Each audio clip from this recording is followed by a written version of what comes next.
The extraordinary variety of plants and animals on Earth make our planet unique.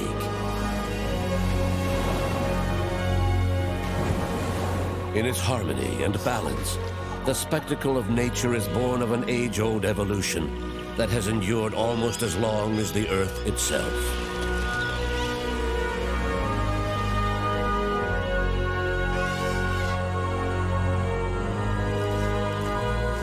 To date, scientists have discovered nearly 2 million species.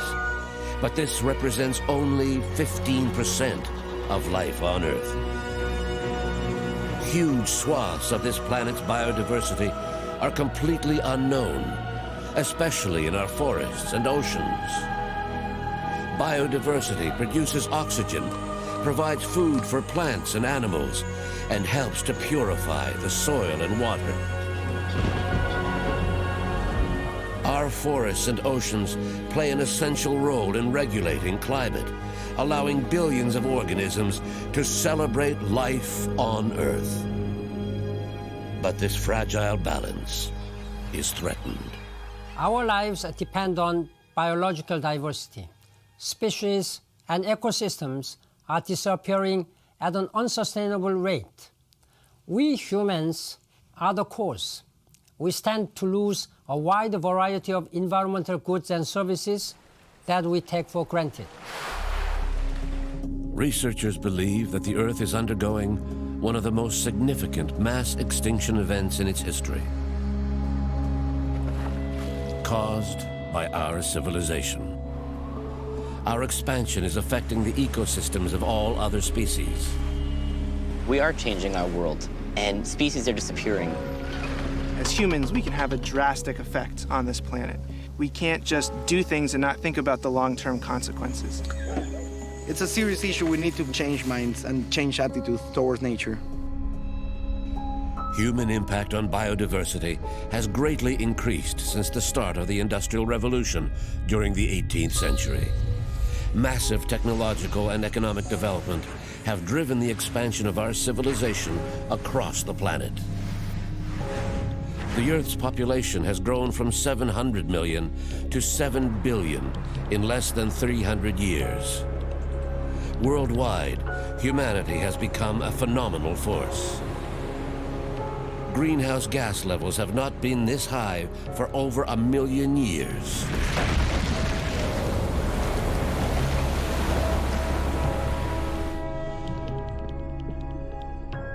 We have stripped large predators of their territories by confining them to reserves or by destroying the world's large forests. All over the Earth, plants and animals are increasingly struggling to coexist with humanity.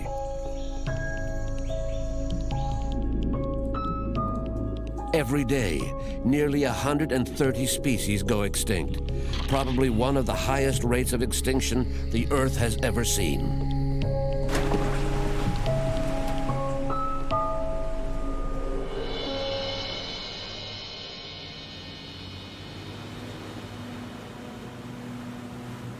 For several years, the oceanographic schooner Sedna IV has been sailing the world's oceans.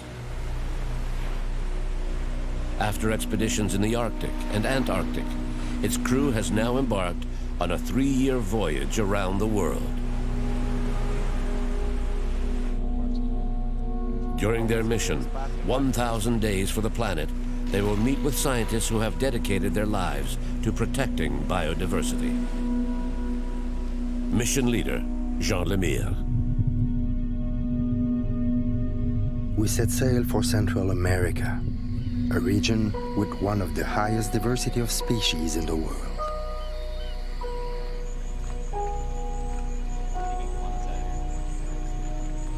The preservation of habitats here is vital to the survival of thousands of species of fish, reptiles, and mammals.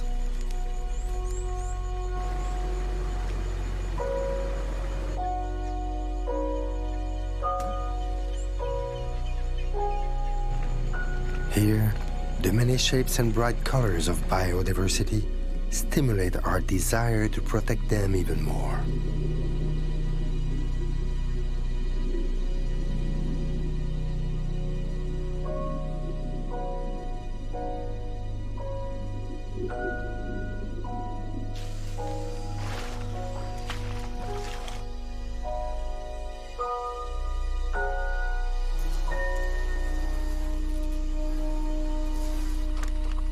In Costa Rica, the team sets off in search of one of the last big cats of the Americas.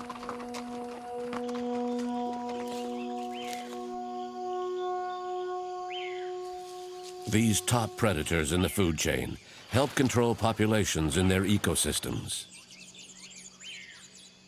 Scientists call the jaguar an umbrella species.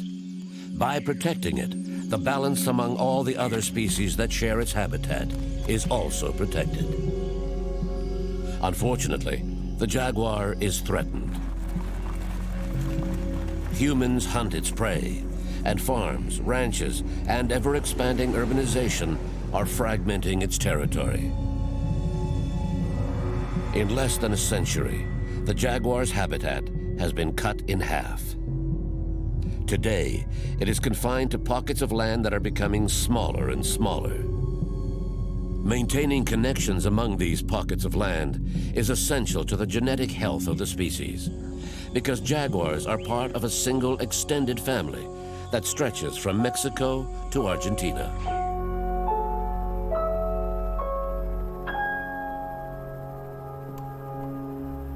In eastern Costa Rica, a reserve has been created to protect one of the jaguar's habitats.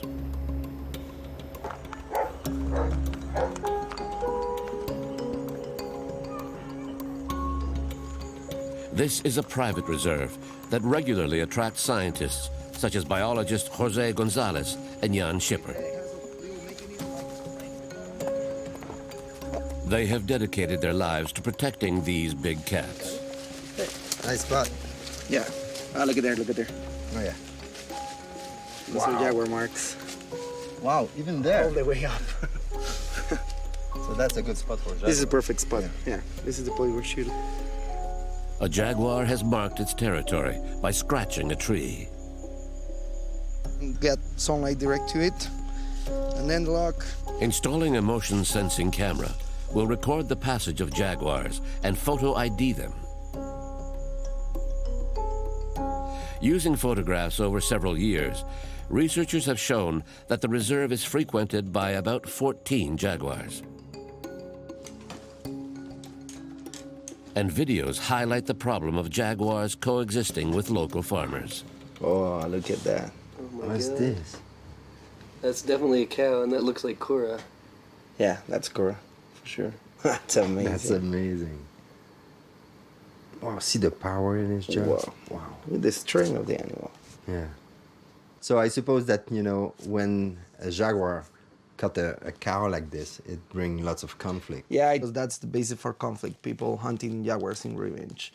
But on the other side, it is also a consequence of problems because people is hunting the prey base. So that's why they go out and hunt cattle, because they don't have anything else to eat. Jaguars are more and more threatened because the increased conversion of virgin forest into livestock pasture reduces the prey available to them.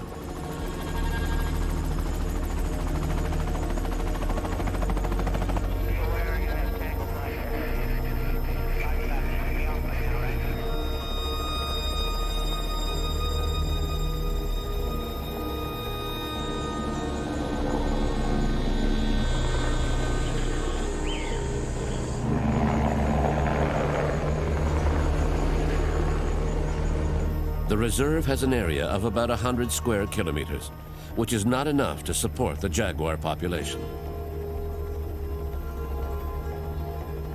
Today, the reserve is bordered by a nearly continuous succession of pastures and cattle farms. The jaguars find it difficult to move among the isolated pockets of forest. You can see there's only little patches here and there of forest with agriculture, clear-cut areas for cattle and so forth. Pastures obviously has very little value in terms of a jaguar being able to cross.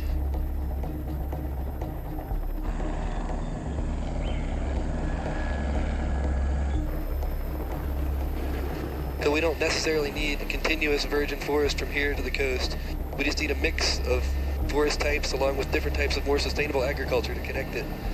And that's a lot easier to sell that to landowners instead of saying, oh, we need to take your land away and put it in conservation.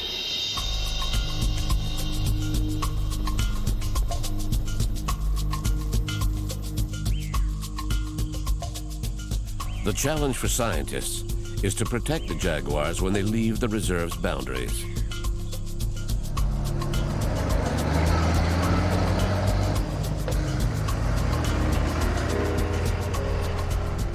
To do so, they must establish migration corridors. In this way, they hope to convince farmers to preserve sections of forest on their land that allow the big cats and their prey to move about their territory.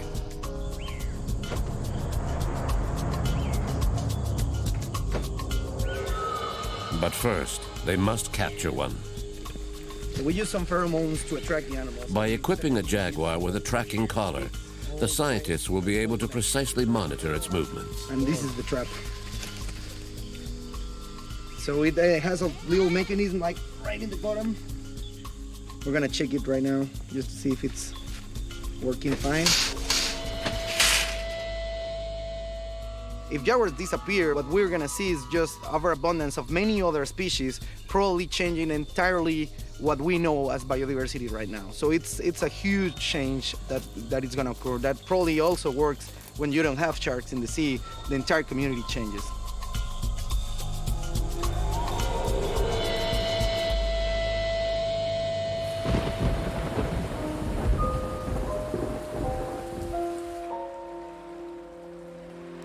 Large predators are threatened all over the world, both on land and in the ocean.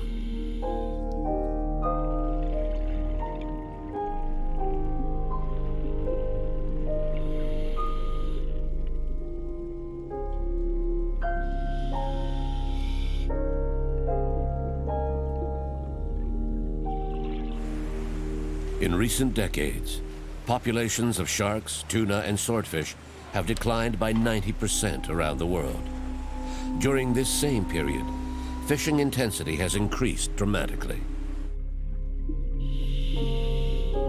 More and more, ecosystems are suffering the consequences of this overexploitation.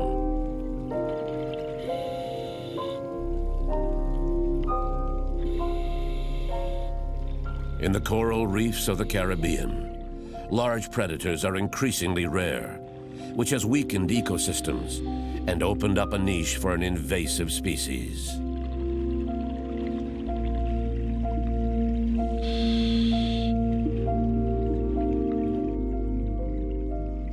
The lionfish.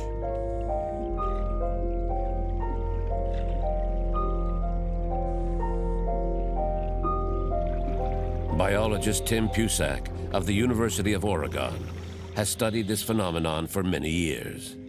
So lionfish that naturally live in the Indo-Pacific have been taken from their home by humans, brought over to the US because people like to have them in their aquariums. They're beautiful, stunning fish. It's great to look at them. The problem is they like to eat, and they like to eat a lot. So they'll tend to eat all the other fish that are in the aquarium, and so people just release it into the ocean. Lionfish have begun to proliferate in Caribbean waters.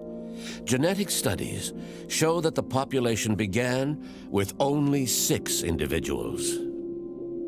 Scientists are now studying the consequences of their presence in the food chain. It appears that they can eat prey items that are up to about half their body size, which is rather large. They eat every and anything they can get their mouth on.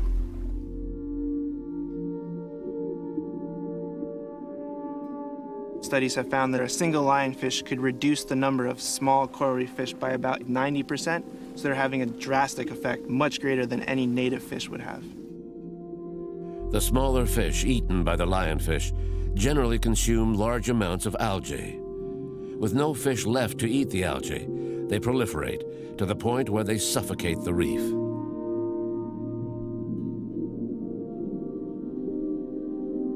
The lionfish adapted quickly to its new habitat, and this fierce predator has taken advantage of the weakened ecosystems.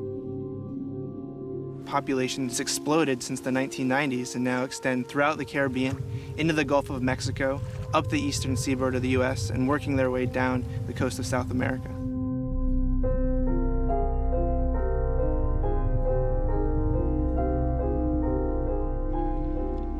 The remarkable adaptation of this invasive species to its new environment, combined with the overfishing of large fish, has weakened the health of coral reefs in the Caribbean.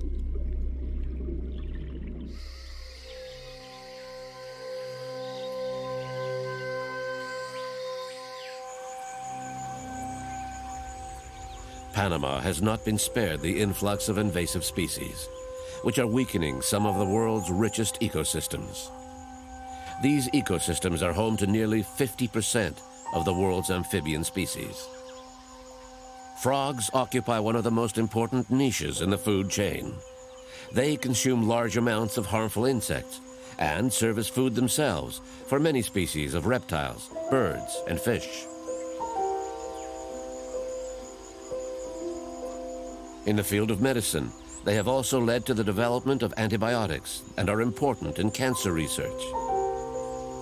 Over the past 250 million years, they have withstood many catastrophes affecting life on Earth. But today, frogs are in trouble. A mysterious disease is attacking them where their numbers are highest. To make matters worse, these frogs are also weakened by insecticides and habitat loss. In just a few years, over 100 species have gone extinct. A few years ago, biologist Edgardo Griffith used to come to this river to study frogs. I used to find 56 species of frogs around this stream alone. And now can't hear anything, really, you know. The cause of this sharp decline? An invasive species. A mysterious fungus called chytrid has invaded the rivers of Panama's mountains. The fungus arrived in 2005, killed 90% of the amphibian community, and in some cases 100% of the individuals of certain species. Came, kill, stay, and at the same time it's moving eastward, but it's also coming up from South America. Found in Mexico as early as 1972, the disease spread to Central America. Other infection sites have been found all over the world. Today, over a third of the world's 6,000 known amphibian species are threatened with extinction.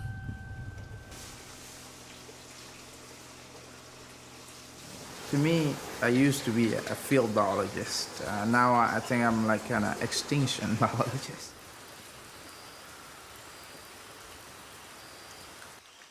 For scientists, time is running out. Edgardo and his colleagues are trying to capture living frogs in the hopes of learning more about the disease. They organize regular searches in Panama's rivers.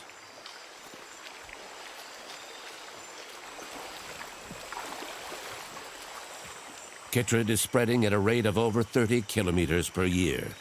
Scientists are trying to understand how it spreads from region to region.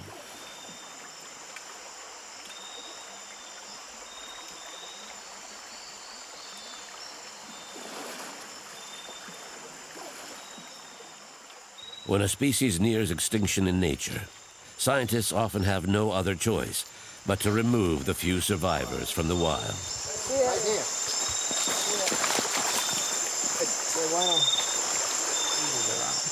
This one might be one of the species that we need to focus more into it and see why they survive, you know.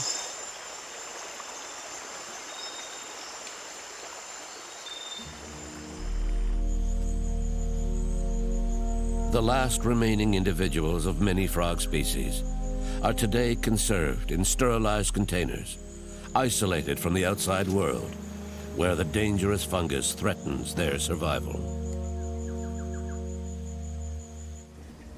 Like Noah's Arks, these containers are only a fragile and temporary means to preserve the genetic heritage of dozens of amphibian species. But this is the best that scientists can do. Some of them are not dealing with chytrid yet in their populations, but we know it's going to get there sooner or later. So we're trying to rescue as many as we can, try to breed them, try to keep them healthy.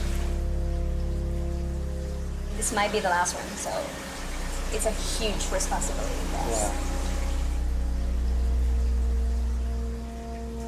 Yeah. In the name of all the frogs dying on the jungle floor, the search continues.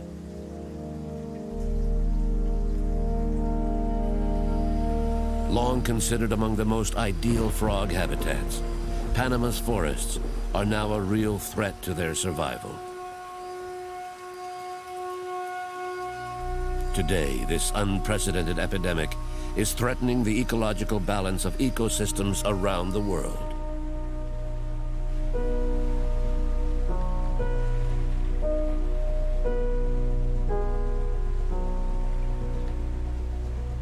In the Cayman Islands, it's increasing human population that is harming habitats.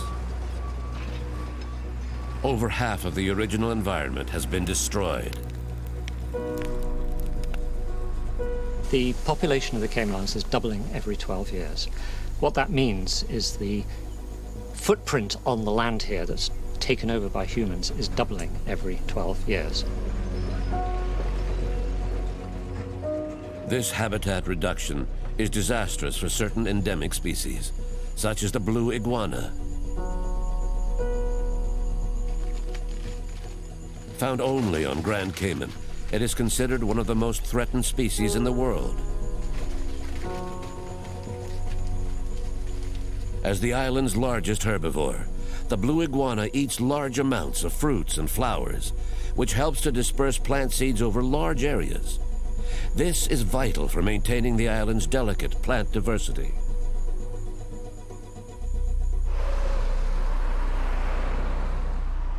In 2002, we did a very detailed survey, and it was the most depressing survey I've ever been involved in, because all of the places we used to see iguanas, there were none.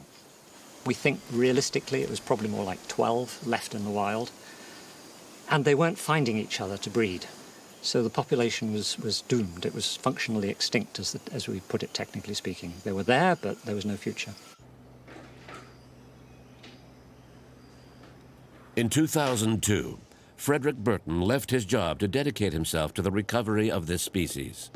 Through trial and error, he learned how to hatch baby iguanas in incubators, far from their natural predators.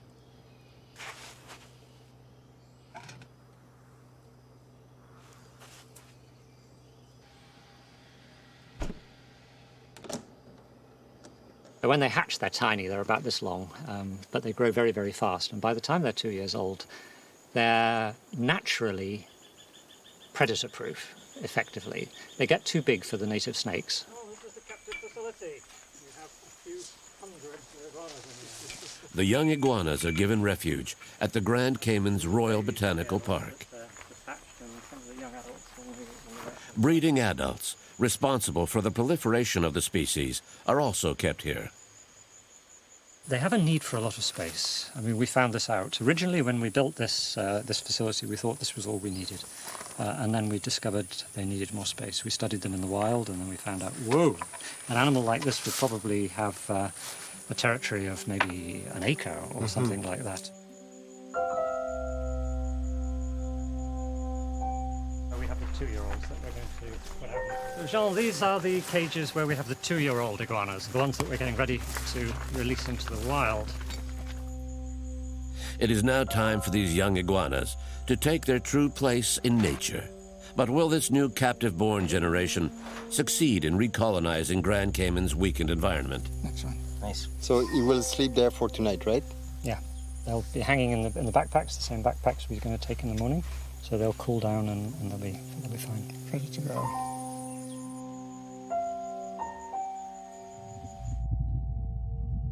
After years of effort, Frederick Burton convinced the government to establish 2 protected areas on the island, where he can now release his young iguanas. So Jean, we are on the boundary now of the Collier's Wilderness Reserve. This is the protected area on our left now. It's not huge, but the island isn't big, yeah?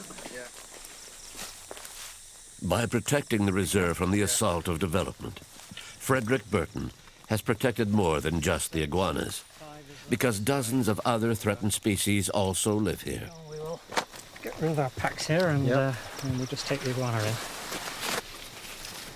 Here you go. Here's the box.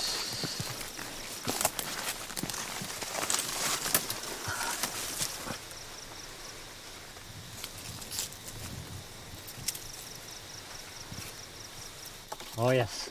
Whoa. So now He will spend all night inside this box. All night he will sleep in here, and in the morning, at first light, he will come out into this strange world. And the population has gone from about 12 now to about 650, 700, somewhere around there. A human initiative saved the blue iguana from extinction. Years of effort and protection have resulted in a protected area adapted to these animals' needs. Frederick Burton now hopes that these winning conditions will allow the most threatened reptile on the planet to begin breeding in the wild again. The perseverance of Frederick Burton is inspiring. It proves that sometimes the efforts of a few dedicated people can make up for the abuses of society.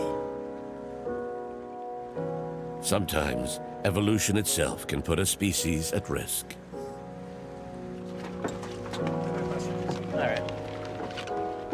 Over time, a species can become isolated on an island, like Escudo de Veraguas, off the coast of Panama. Biologist Bryson Voirin has dedicated his life to studying what some scientists believe is the rarest mammal on Earth, the pygmy three-toed sloth. These sloths live in one of the world's most productive and most useful ecosystems in terms of biodiversity, the mangrove forest. No, that looks like mangrove. It's really shallow. In the tropics, mangroves protect shorelines from erosion, and they provide food and shelter for many threatened species. Oh, hey, look, it's eating. There's a sloth right there. It's a female. Yeah, she's eating a leaf. She's got it right in her mouth. Yeah, I see it. Yeah. Oh, she's got a baby. Let's see if we're real quiet. Maybe we won't. It's one of the rarest mammals on Earth, and there's two of them right there.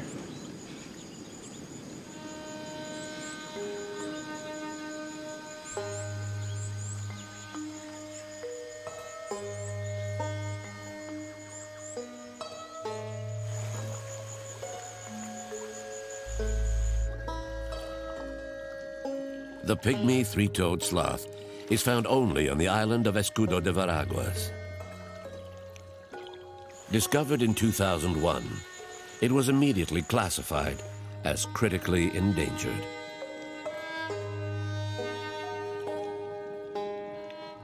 Recent studies have indicated that this sloth lives exclusively in the mangrove, making it even more vulnerable, because worldwide, mangroves are being affected by climate change and human development. At current rates, they could disappear entirely by the end of the 21st century. Bryson Voirin is concerned about the survival of pygmy sloths because studies show that there are only 63 of them. During his last expedition, he attached radio collars to 10 sloths. Bryson expects to find them in the mangrove because the animals move very little and use the natural camouflage of the mangrove to avoid predators. Oh, wow. There he is, right there. Right there, in the mangroves again. Yeah, he's still in the mangrove, so he hasn't really gone anywhere in the past month or so.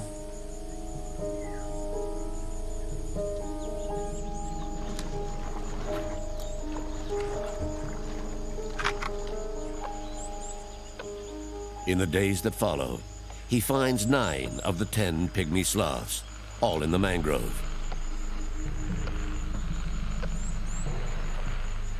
But the team is worried because one is missing.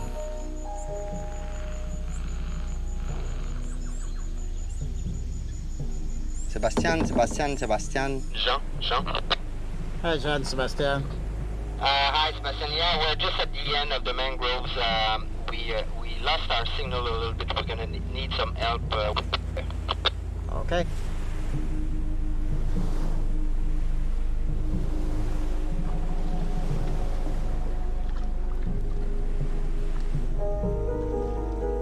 In 2005, several families of fishermen took up residence on the island.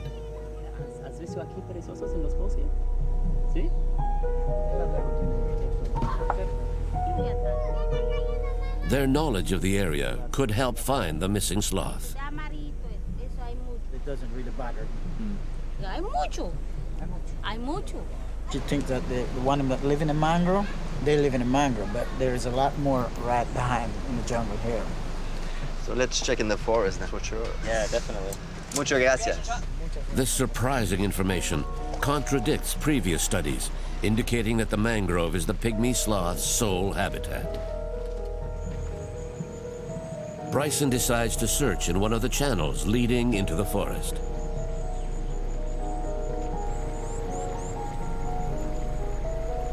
Number 5 is the one that I just don't know where he went. But he might have actually gone out of the mangroves and into the forest, which would be pretty exciting because that means that he's actually eating other things besides mangrove leaves, and he's in the interior of the island maybe. Hopefully we can find him.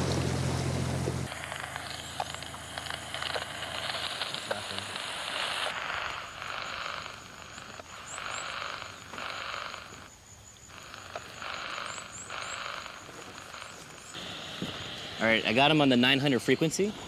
Hear that chirping? That's the sloth. So he must be straight back that way.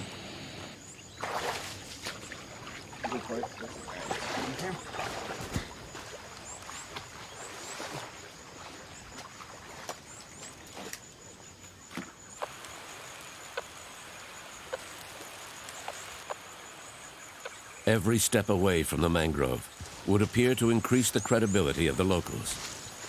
But it is also possible that Bryson will only find the collar of a poached sloth. But if the sloth is found in the forest, it would be great news for the species.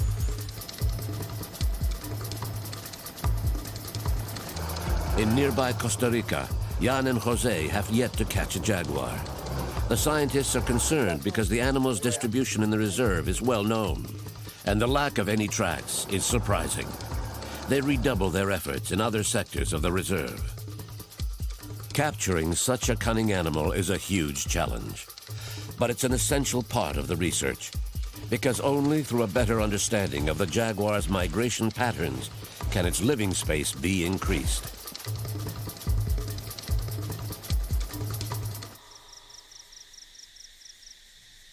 On Grand Cayman, Frederick Burton and his blue iguanas have benefited from their protected habitat for nearly 2 years.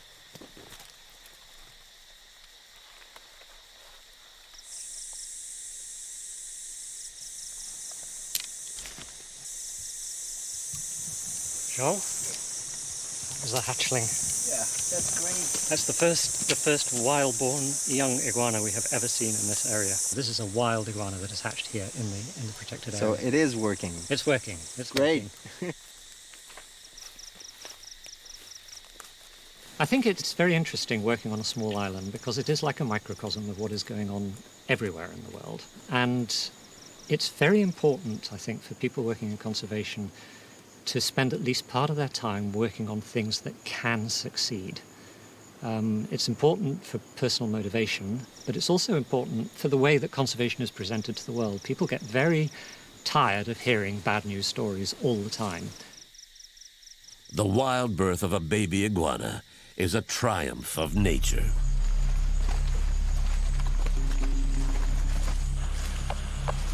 On Escudo de Veraguas, the radio signal leads Bryson Boyrin on his quest.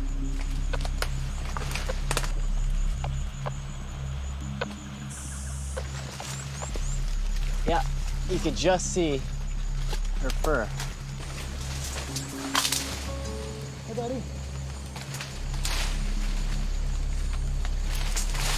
Okay. Look at that. Wow. Whew, Victoria. Hey. Whoa, you're looking big. Oh, man. That's great. Oh, she looks great. Look at her. Yeah.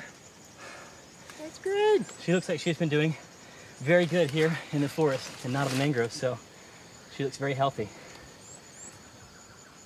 You know, one thing I think that this shows is that even though the mangroves are being cut, that may not be as big of a risk for the pygmy sloths, because if they're able to eat other things in the forest, at least they have other food sources besides just the mangroves. So I'm pretty confident to say that there are more sloths than just 63 on Escudo. There are probably a lot more. If they're in the whole island here like this, that means the population is pretty good. Ready to go? All right, Victoria. Back to home, sweet home. So the locals were right. If the pygmy sloths are spread over the entire island and live in its abundant forest, scientists will have to re-examine their numbers and maybe even the status of the species. It's fantastic news for the pygmy three-toed sloth. This important discovery was the result of collaboration between scientists and the island's inhabitants.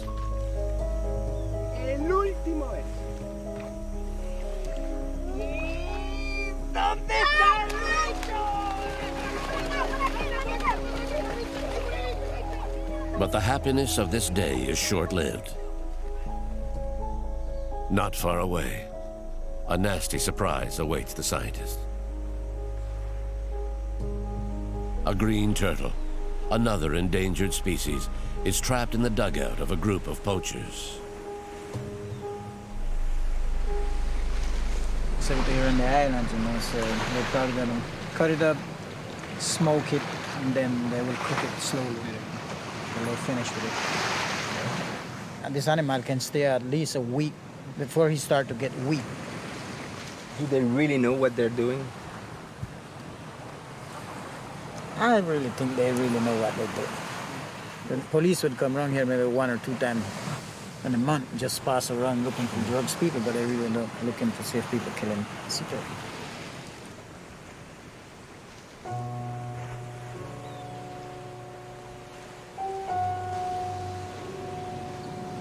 That's pretty sad to see. It's pretty sad, you know, for me, it's because, you know, I worked 13 years protecting sea turtle with the Peter Maitland Animal Project in Cayo Zapatia.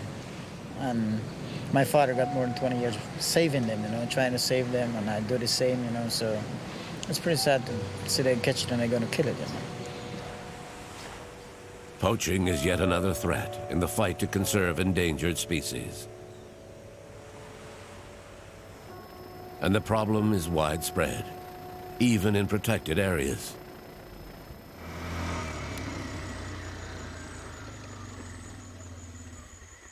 So? Bad news. Nothing? Nothing. We checked all the traps again, where we put the extra pheromones out last night, and nothing. No tracks, nothing? No tracks. We actually went along a couple extra trails and checked that where there were some muddy spots from the rain that we had the other day. We haven't seen a track since you've been here. Well, that's life, I suppose. Yep, we're obviously very concerned about what might be causing this. Even if we have all this conservation momentum behind us, it can just take a few people to come in and maybe snare some animals, which is what we're hearing. It's depressing.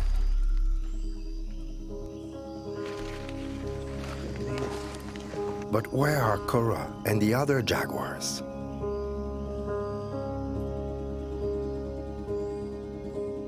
There are rumors that poachers have recently been operating inside the reserve, and 2 of them were even bold enough to brag of their horrible acts on social networks. Oh my God, that's sad.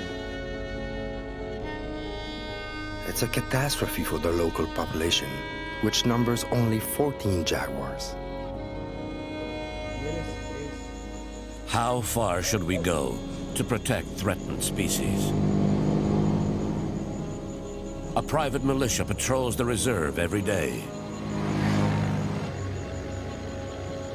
Around here, they don't mess around when it comes to conservation. There are rampant rumors that up to 11 jaguars have been killed in the region, possibly even within the boundaries of the reserve. Jaguar skins have been found on the black market. It makes me sad because it's as if they were threatening members of my own family. So I don't know what we're going to do with these poachers. So much work, love, and sacrifice over so many years, only to see our jaguars killed. We're going to return to the mountain and try to find these hunters who shoot at anything that moves.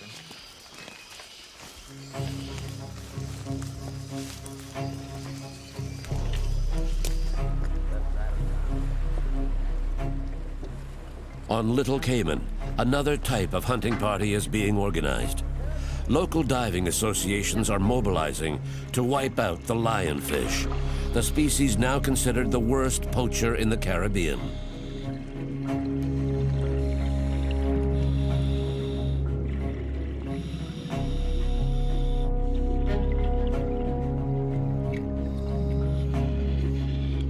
But the divers must keep up the hunting pressure if they are going to neutralize this invasion, because lionfish reproduce extremely quickly. This is not sustainable.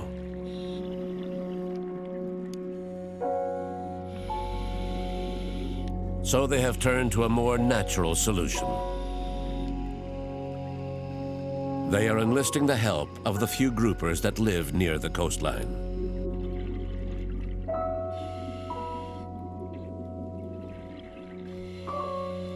Little by little, they are training them to hunt the invader.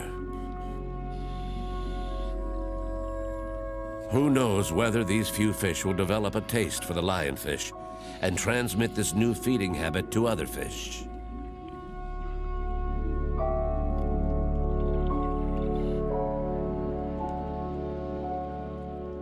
Earth's ecosystems are today weakened and threatened by a variety of external pressures. Conservation efforts are vital, but the hard work of many can be completely undone by the greed of just a few.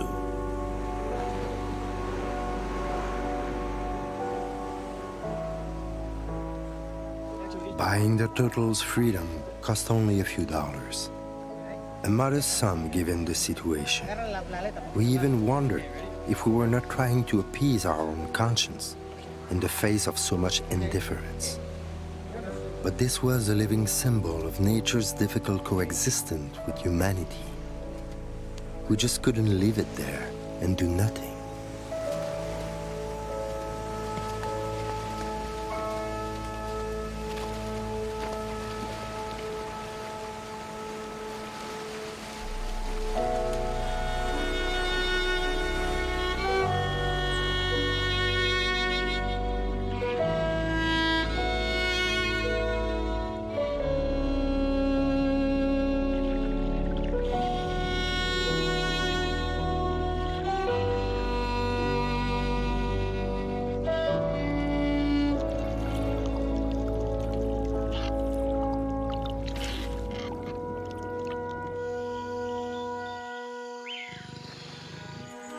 I'm optimistic because I believe we can change things, and if a human being realizes the importance, there's still something we can do, but we are right on the edge.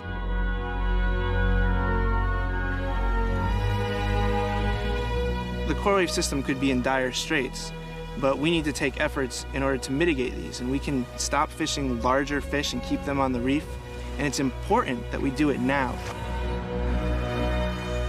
I'm not really sure which species will survive and which will survive in the future, but I think life will find a way. The lionfish invasion really highlights for me is the importance for humans to understand that they can have a drastic effect, and they need to realize what they're doing before they do it.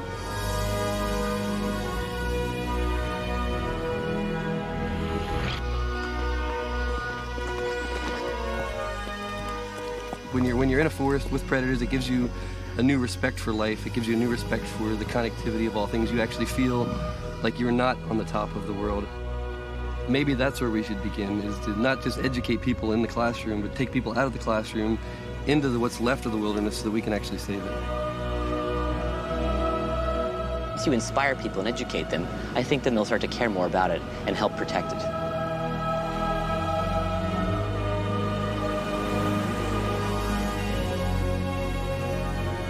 The troubled coexistence between humans and the different forms of life on our planet too often translates into the loss of species that play key roles in ecosystems. Perhaps we can draw inspiration from the remarkable work of scientists who dedicate their lives to preserving endangered species. Humanity has a duty to reestablish a harmonious relationship with nature, and do it soon. It is within our grasp to sustainably and harmoniously develop the Earth's resources. But time is running out if our legacy to future generations is to inspire a wave of change and a new attitude. One of respect for biodiversity and the essential harmony among all forms of life.